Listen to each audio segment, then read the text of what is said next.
Kutshono Mthwakazo Omuhle silamukela njalo kwesinye isiqephu sethu sezindaba kumsakazo we-Citizens Movement Radio. Namhla kungoLwesithathu zingama-28 kuNkwenkwezi ngomnyaka ka-2025. Olethulela indaba nguKhethiwe Chuma. Kwezihamba phambili namhlanje akusekho ukucasha ngomunwe kusho ibandla eliphikisayo ngemva kokuba ilizwe le-UK likhiphe abahlanu lenkampani eyodwa kumgoqo abayifakayo. Ibandla leZANU-PF liyazikhipha endutshweni ezibhekane lezakhamizi kusho ibandla eliphikisayo.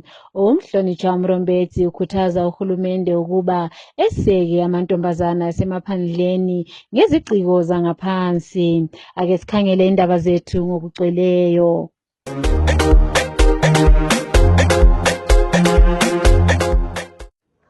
Uhulumende we-United Kingdom izolo ukhiphe abantu abane lenkampani eyodwa ngaphansi kwemgoqo yafakwa kwele Zimbabwe. Kulabo abakhishiweyo kugoqela u-Owen Ncube, Ansela Msenyathwe, Godwin Mathanga kanye lo-Isaac Moyo. Inkampani yamabutho iZimbabwe Defence Industries layo ikhishiwe. Omunye webandla eliphikisayo umhlonishwa uKopani Matsivanyika uthi uhulumende webandla leZANU-PF akusela sizathu sokuba acatshe ngomunwe ngenxa yokwehluleka kwabo ngoba imigoqo ingekho.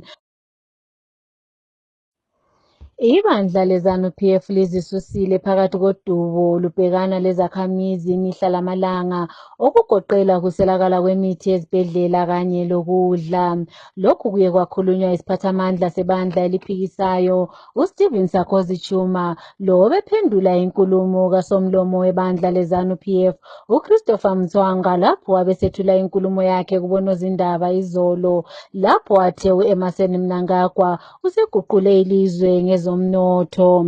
Ake sizweni uChuma ekhuluma.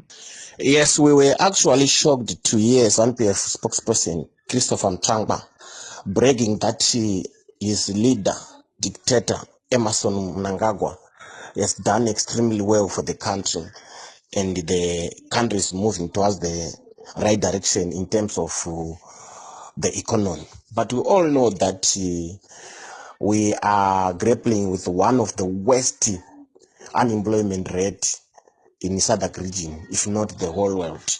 We all know that our people are surviving on less than $1 per day.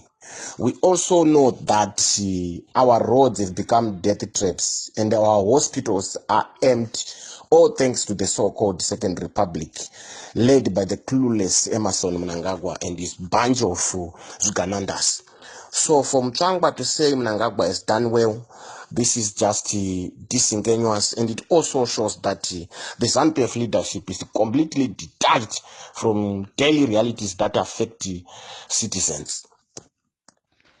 Njengoba ilizwe namhlanje beligubha usuku lwabomama lokuya esikhathini, omela omama eMashonaland West edalele ePhalamende umhlonishwa uMutha Mrombetsi usekhuthaze uhulumende ukuba agcwalise isithembiso sakhe sokunikeza abantu abangomama lamankazana iziciko zangaphansi mahara ikakhulu emaphandleni. Umhlonishwa Mrombetsi uthi amantombazana asemaphandleni asebenzisa ubulongwe benkomo ukuze bazivikele kanti njalo basebenzisa lokunye okungcolileyo ngenxa yodubo. Uye wathi uhulumende kumele asigcwalise isithembiso sakhe sokubanikeza iziciko zangaphansi mahala ezikolweni. Ake sizweni umhlonishwa Mrombetsi ekhuluma. True, today the world is commemorating World Menstrual Hygiene, and we are called not to just raise awareness, but to act with agency and compassion.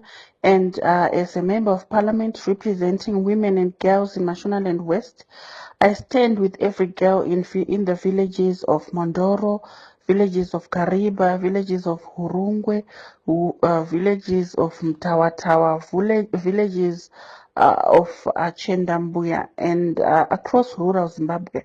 Girls who are forced to miss school, girls who are ashamed, and girls who are left to use unsafe materials such as cow dung, old clothes, newspapers, or leaves during their menstrual cycles. This is not just a health issue, it is a dignity issue, a rights issue and a gender equity issue. Years ago, the government made a promise to provide sanitary pads to girls in public schools, and that promise remains largely unfulfilled.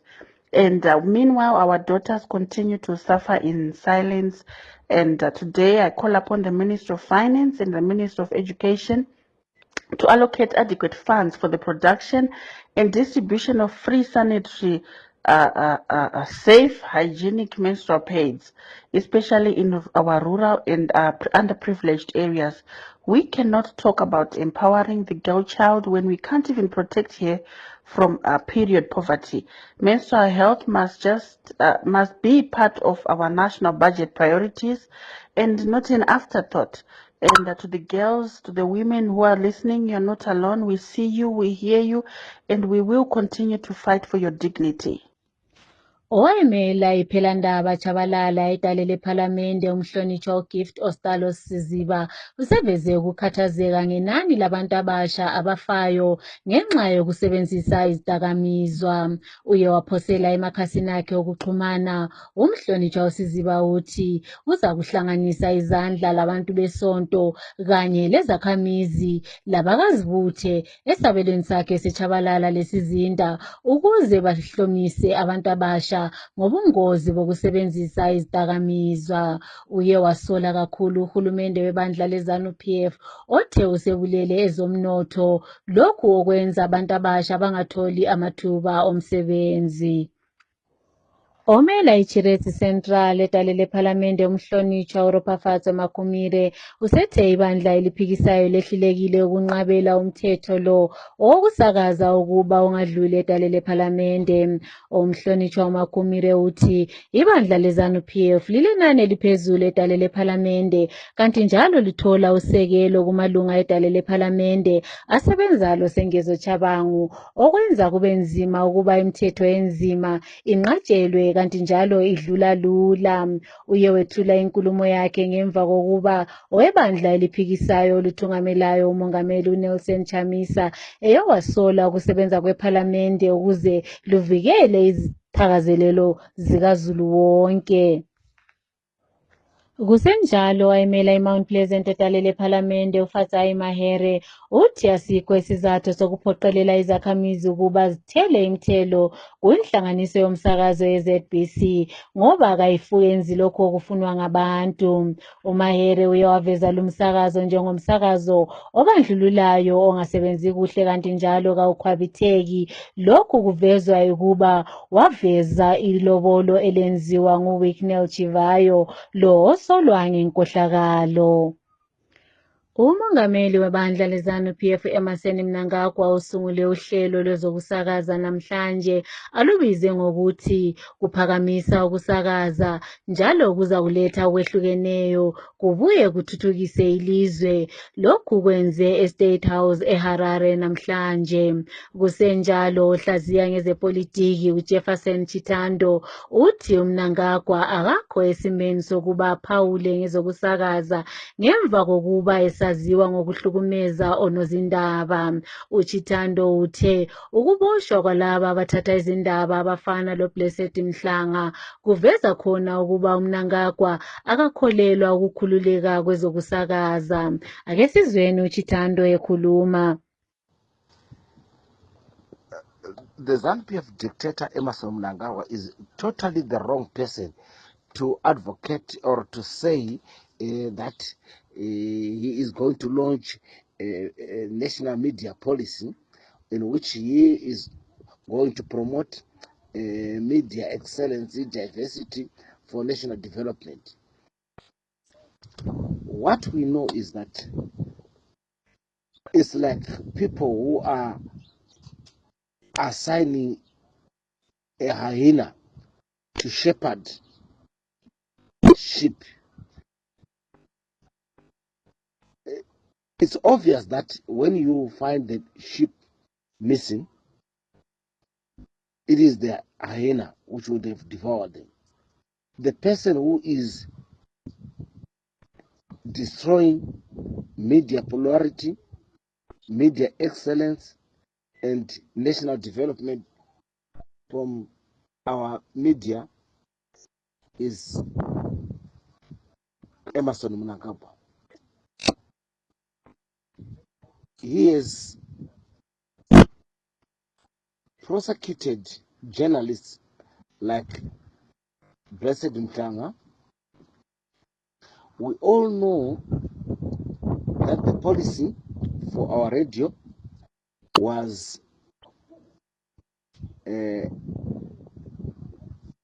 local content, but if you really watch Mnangagwa's era, he has shown that there's a preference to certain musicians. We all know that recently Mnangagwa signed the Broadcast Act, in which he forced all motorists to, first of all, pay ZBC licenses. This is against the theme which he is advocating for, that is promoting plurality, because in Zimbabwe still 45 years we still have got one radio station, we have got one television station. We might be saying we have got Radio 1, Radio Zimbabwe, National FM, but they all fall under ZBC. And all those which are called independent radios, they are owned by ZANU-PF. So we are under ZANU-PF broadcasting. So from Mnangagwa to superintend and shepherd a media policy which he will violate or would not see it live a day. It's only a child's play. Isiphathamandla sebandla eliphikisayo kanti njalo esebenzisa eduze kukamongameli uChamisa umhlonitshwa uAmos Chibaya uye wabuyela enkantolo namhlanje ukuyabhekana lokushushiswa kwecala lakhe lapho asola khona ngokuba uphehle udlame. Lokhu kushushiswa kwecala lakhe kudluliselwe phambili mhla zingama-24 kunyanga ezayo. Ake sizwe kwiqetha lakhe uChris Mike osasinika imininingwana ngokwenzakale namhlanje enkantolo. Right from zvanhasi zvadini zvakona n'anga nyaya murapwa achida nyaya yanga ifira kutanga kutongwa nhasi vazotipa kamwe kabepa kasina maturo vatiti zvine umbo panyaya iyi nekuti hakana maturo nekuti haisiyo ripoti yavaiti vada kutipa ndizvo tiona sekuti kungodhilei anongori madelaying tactics vanyatsoona kuti nyaya yavo haina nyatsokuti nokudaro tichanotarisa kuti vhidhiyo yavari kutsvaka paaffidavit iyoyo neyavakatipa zvikuenderana here parinodzoka musi wa24 toita trial. Mashoko avari kunzi vakataura pamastatements atakaona tione kuti pane hosha yaari kutaura. mumwe mufakazi mupurisa autaura kuti takavaudza kuti pararai handizvo dispace ndoga vadispace patakati dispace vakabva vadispace saka moshari paginayo hapana ndizvo kutambisirana nguva asi zvinopfuura vanoziva kuti kana vari muusungwa mabasa edu haanyatsofambi asi zvinopfuura so tinokutendai nekuya kwamaita nesolidarity yamunoita yanzi an injury to one handizvo injury to all saka mukaramba muchifamba pamwechete zvamuri kuita izvi isusuwo semagweta tinozwawo manyukunyuku handizvo tichiziva kuti munhu atiri kumirira ihove rinomvura handizvo. I think this was that's so we pray for the patients. Abafundisa e-University yaseZimbabwe baye babamba omunye umbhikisho ophumelele izolo ngaphandle kwale university. Bathi abazukuma ukubhikisha kuze kulalelwe izicelo zabo. Abafundisayo laba bathi sebefuna iholo labo ababelihola ngomnyaka ka-2019 lapho ababehola i-2,500 etoleni laseMelika. Okwamanje bahola i-300 etoleni leMelika kanti njalo sebelamaviki bebhikisha. Ake sizweni omunye wabafundisa kule university uDokotela Obvious Bengayi ekhulumisana labanye ababhikishayo izolo. From next week we are going to write them that no, we don't need to give you notification each and every month. We shall be outside picketing until end of December. Yeah. So that is, what that means is this semester is off and most likely the next academic year will not start. Yes. Because if there is a backlog of 2-3 blocks, it means they cannot start another academic year. Yes. So we are here for even 3 years. We will not go back to teaching as long as our demands are not met. Let this message be known. We shall not go back until our demands are met. Yes. So picketing every Monday shall be happening here, and we must come on time, come also in our academic regalia. We are happy that of course you have managed to come. Some have not managed to come because some had gone elsewhere. They thought there's no business of course at the University of Zimbabwe, as you have said, so they did not come for the picketing.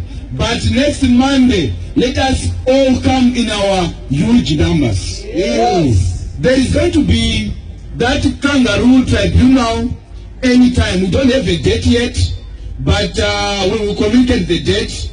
There's nothing wrong for you to come for solidarity and be outside of the Diamond Lecture Theatre. It's not a problem at all. You can come, but we will advise you about the date because we also don't know. They were hoping to just rush us into some kangaroo tribunal and dismiss us. But now they have realized that they've got no case. But ladies and gentlemen, there's going to be one next week, so let us get prepared for that. We only need solidarity. But the best solidarity you can give, if you don't have to come here, it is never to set your foot at the University of Zimbabwe. So from today, we are also saying, don't come to the University of Zimbabwe to work or to do anything. Yes. Let us completely leave this place so that it becomes really a ghost thing, a ghost institution. Yes. Sometimes it sends wrong signals. If they see you running around here, they will then take photos and lie, say everything is going on as usual. So if we all go away and leave them and their relatives who are called scabs, it's fine. Yes. Whoever comes here to take photos will realize that there's nobody. Of course, today, look at it. Most of the cars belong to us that we have come for picketing. As soon as this picketing gets over, there won't be vehicles in this car park. Amazwi enduduzo alokhu eqhubeka engena kulo owayengomunye wababukisi kwele South Africa uPresley Shenawagaye, lo obesaziwa kakhulu ngokudlala kwakhe emidlalweni uTsotsi. uShenawagaye udlule emhlabeni izolo eleminyaka engama-40 kanti imbangela yokufa kwakhe ayikavezwa. Ubesaziwa kakhulu ngomdlalo awudlala kuThe River, lo mdlalo kaMandela owe-Long Walk to Freedom. Imbiko evelayo emakhasini okuxhumana ibika ukuba ihhovisi likaBrigadier General Fidelis Monda ligqekeziwe ngomvulo. uBrigadier Monda, lo othungamela ibutho elilinda umongameli, wavezwa nguComrade Blessed Geza njengomunye walabo abakubutho abavumelana lodaba luka-2030. Imbiko ibika kutshontshwe yonke into, amaphepha, amabhikitsha kanye lokunye okwase-ofisini yakhe lapho abamchiye elesitulo letafula kuphela. Ke sikhangele kwezemidlalo. Umdlali weqembu le-Highlanders u-Andrew Mbepha nguye oza kubamba intambo emdlalweni wama-Warriors oza kudlalwa kwinyanga ezayo ku-COSAFA Cup. Iqembu leli limenyezelwe ngumqeqeshi uMichael Nies liza kuba labadlali abafana lomvimbi wamagoli uMartin Maphisa kanye lodlalela ngaphandle kwelizwe osakhulayo uKurainashe Musani odlalela iCrystal Palace loProsper Padera odlalela kwele-Finland, uMenzi Mazwi odlalela iBirmingham City bese kusiba loKennedy Mupopa odlalela iChelmsford kwele-Englandi. Leli qembu liza kuqeqeshwa nguSimon Marange ancediswe nguJoel Luphahla.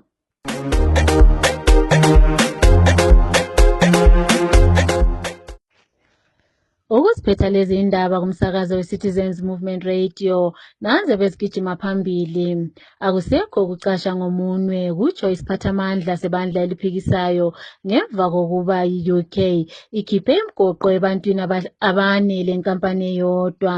Ibandla leZANU-PF lizikhiphile phakathi kwendubo ezibhekana lezakhamizi kusho ibandla eliphikisayo. Umhlonishwa Mrombetsi ukhuthaza uhulumende ukuba eseke amantombazana asemaphandleni ngeziciko zangaphansi. Siziphetha lapha lezi indaba.